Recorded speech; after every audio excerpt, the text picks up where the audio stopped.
Good morning, Meme. I hope this finds you well. This is Lesson 5, Week 3, and the revision question for today is: which policies did the Republican government follow in the 1920s in order to encourage industrial growth?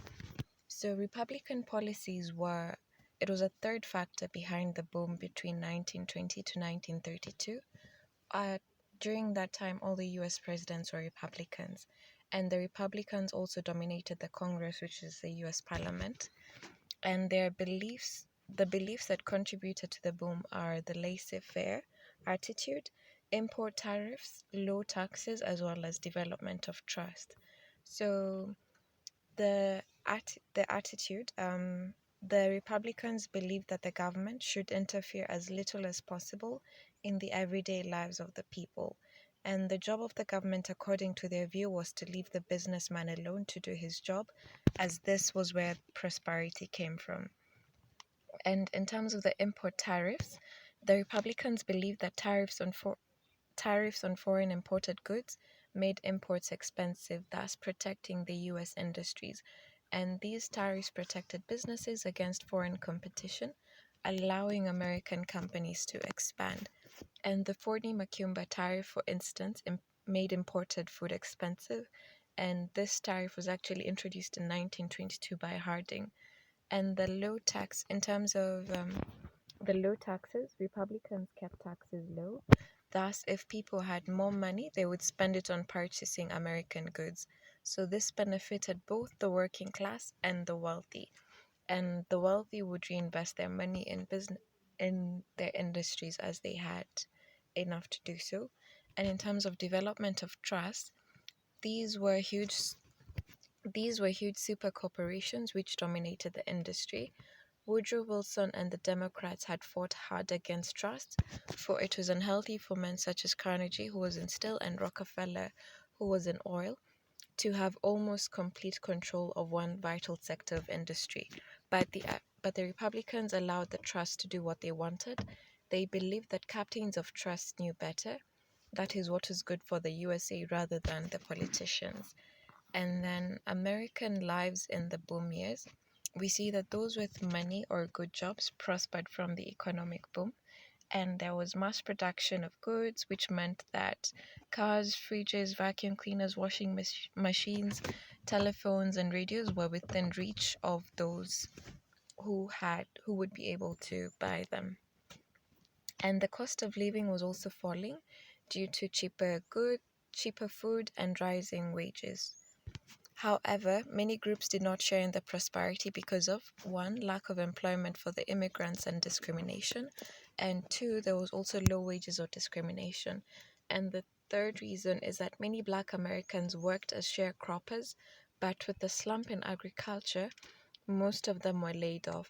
And we see that a majority of them went to the north to search for work, but most got low-paying jobs and poor housing.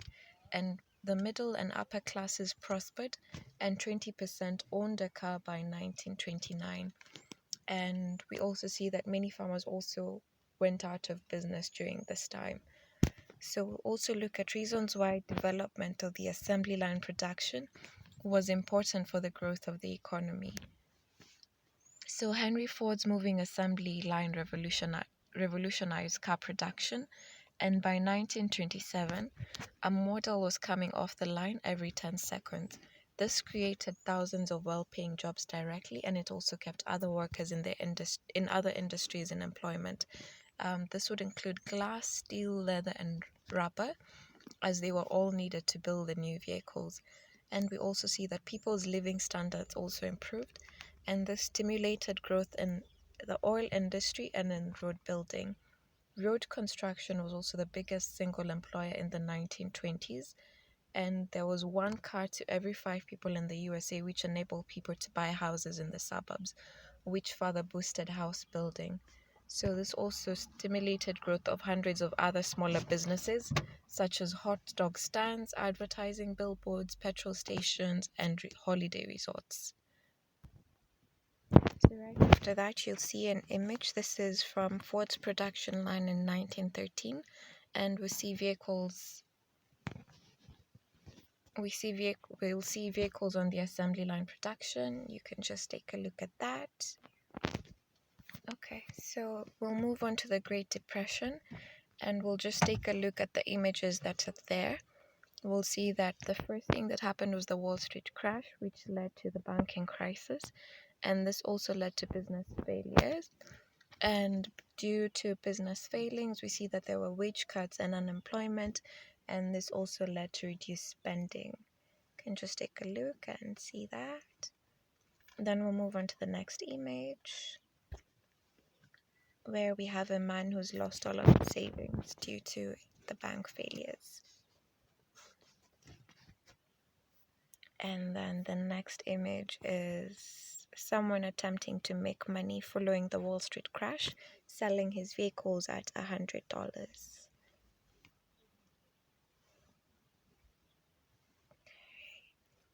So the Wall Street is in New York, where American offices of the stock market are located. The Wall Street crash is the event where the value of shares fell so low in 1929 that people lost their savings. And we see that many people hoped they would make a lot of profits from the stock holdings. What they did is they went to the banks and borrowed huge sums of money so as to buy shares. Then they would pay they would then pay the debts to the banks from the profits that they made. This type of business is known as buying on the margin. And in 1929, many companies' profits began to fall. So many of the shareholders bought shares with borrowed money from banks, and they had hoped that they would make profit as usual. As profits fell, some investors began to sell their shares before prices became worse. Unfortunately, many shareholders sold their shares for much less than they had paid for. Then we have the Black Thursday, which is a situation that reached a crisis on 24th November 1929 when the stock market was crashed. On this day, which is known as the Black Thursday, 13 million shares were sold out at a very low price. This was the onset of the Great Depression. And as most banks had invested their client savings in the stock market, they were forced to close when the stock market collapsed. This again caused panic across the country, and frightened investors rushed to their banks to withdraw their savings. Massive withdrawal of cash forced many other banks to close due to bankruptcy, and within hours, many had turned to utter destitute. So, businesses and companies which had lost their capital through the stock market crash or closure of banks were forced to cut back on their workers' hours or wages. And as a result, production went down, while consumers began to cut down on their spending, especially for luxury goods. So, this reduction in spending further forced many companies to reduce on the amount of goods that they produced, and this meant that fewer workers were needed.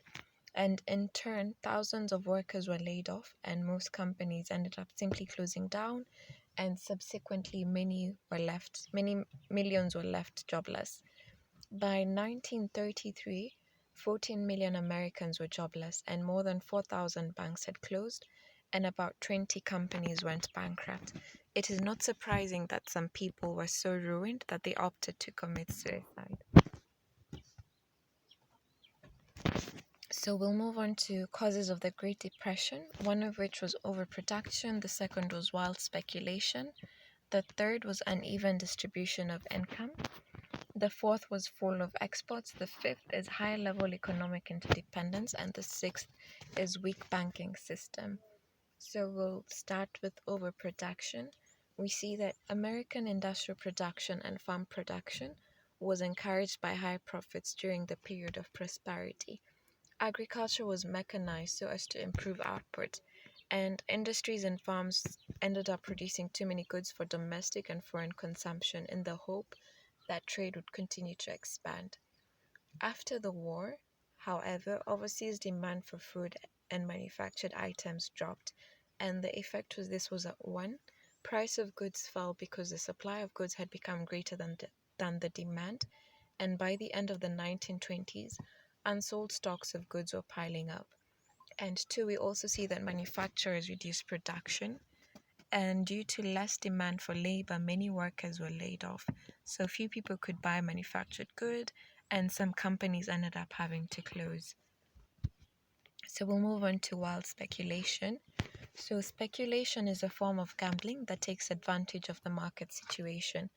Investors would buy shares which they believed would sell at a profit, and as people expected prices to continue to rise, speculations grew wild on everything from shares to property such as houses and land. This is what happened on the day the stock market crashed at Wall Street. So many people had bought shares on credit, and when prices crumbled at the stock market, they found that they could not sell their shares. They found that they could only sell their shares at a much lower price than what they had bought them at. Then we'll move on to uneven distribution of income, which is the third cause of depression. And as much as American industries made profit, these were not evenly shared among the workers. By 1929, only about 1% of American workers had their wages increased by 75%, while the rest enjoyed a 9% rise on wages. So the majority earners were unable to purchase manufactured goods like cars, washing machines, TV set, etc. And by 1923, for instance, the average wage for industrial workers was increased by 8%, and yet profits rose by 72%. So we'll move on to the fall of exports. So for the fall of exports, in an effort to keep foreign goods out, USA enacted the Fordney-Macumber Act of 1922, which imposed high tariffs on foreign goods. And the effect of this was that European countries were reluctant to buy American goods because of high tariffs on imports. And also European countries retaliated by adopting protectionism on their infant industry, so American exports began to fall. Then we'll move on to high level of economic interdependence. We see that after the war, there was heavy economic interdependence between countries, and most countries in the world relied on America for exports. So when the Wall Street collapsed, America stopped buying foreign goods, and in turn, countries dependent on USA markets suffered economically. As production fell in these countries, unemployment rose to staggering levels. And after 1929, USA stopped outflow of loans to other countries, and American firms and government began recalling their debts and withdrawing their investments. So we'll move on to number 6, which is the weak banking system. We see that the USA had too many banks, and due to the panic caused by speculation, many people had started to withdraw their savings. However, most of these banks did not have the resources to cope with the high demand of people who wanted to withdraw their money. And as a result, we see that there was a mass closure of banks in 1929. So we'll move on to the effects of the Great Depression, and one was there was massive closure of banks and industries in USA and Europe. In the belief that their cash would be safer at home, millions rushed to withdraw their savings, and as such, banks did not have enough to pay everyone, and some banks had to shut down.